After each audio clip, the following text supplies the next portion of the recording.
Hello and welcome to today's video sponsored by cheese, of which more later. Now this playlist is called Rubbish on the Box, but I did a video praising the brilliant Chernobyl and I keep mentioning the excellent Slow Horses. So I thought I'd do another one on a show that I like called Rick and Morty. Now if you've not watched Rick and Morty then what are you doing with your life? You're watching stuff like Traitors and boring soaps or playing RuneScape or something. You should be watching Rick and Morty.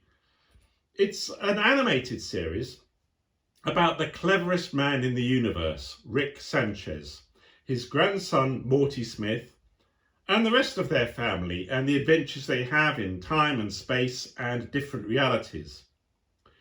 Now, clearly the name Rick and Morty comes from Doc and Marty in the Back to the Future films. Those films also gave their name to the band McFly because it was Morty McFly. And in a similar way, as we'll see, Rick and Morty has spawned more television shows and what have you, as well as linking back to earlier cultural artefacts.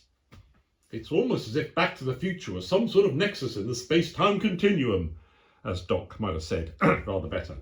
Anyway, Rick and Morty aren't much like Doc and Marty in Back to the Future.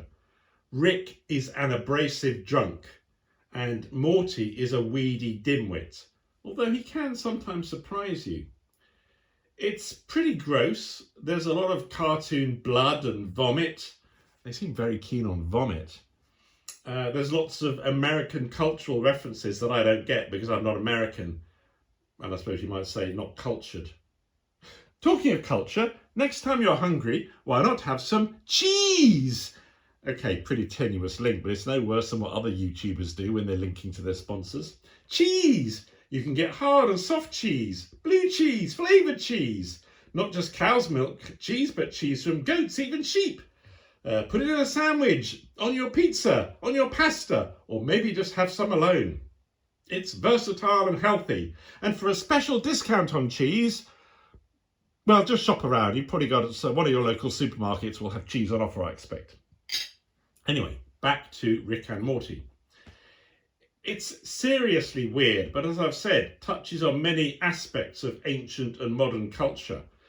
If you like those Avengers and superheroes films, for example, they are eviscerated by Rick and Morty, I'm afraid.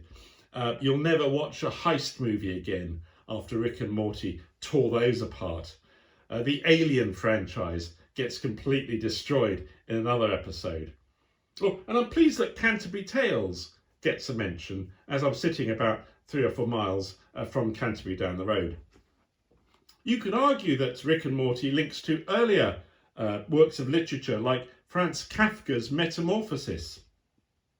One morning, when Gregor Samsa awoke from troubled dreams, he found himself transformed into a monstrous pickle. Yeah, that is a weird one. But there's all sorts of other links to other aspects. And there's a show on Apple TV Plus, for example, called Pluribus. Now, Apple TV has Slow Horses, Master of the Air, Tehran, very current as I'm recording this. A lot of the rest is dross. This show Pluribus, it's about a hive mind, one consciousness that has taken over all the population of the earth apart from a few people. And it's clearly based on the Rick and Morty character, Unity. Unity appears in the episodes Autoerotic Assimilation and Air Force One. And Unity is a hive mind that takes over other planets or populations, or maybe just the state of Virginia. Pluribus, the show, is also, because of this, it's one of those post-apocalyptic. And as I've said elsewhere, post-apocalyptic shows are easy to create because you can just make it up. Oh, this survived, that didn't. This still works, that doesn't. This has happened, this hasn't. You can just make it up too easily and you can quickly get funding and an audience. So if you're a TV executive, producer or writer, rather than come up with an original idea, why not just watch a few episodes of Rick and Morty? Take some of their ideas, make it post-apocalyptic if you like, and hey presto, you've got a hit show. In Rick and Morty, there's many parallel realities. perhaps there is a reality in which that's already happening. There's a reality in which all shows are actually based on Rick and Morty. Actually, maybe that's the reality we're in. Anyway, thanks to Cheese for sponsoring. I mean, they didn't really, but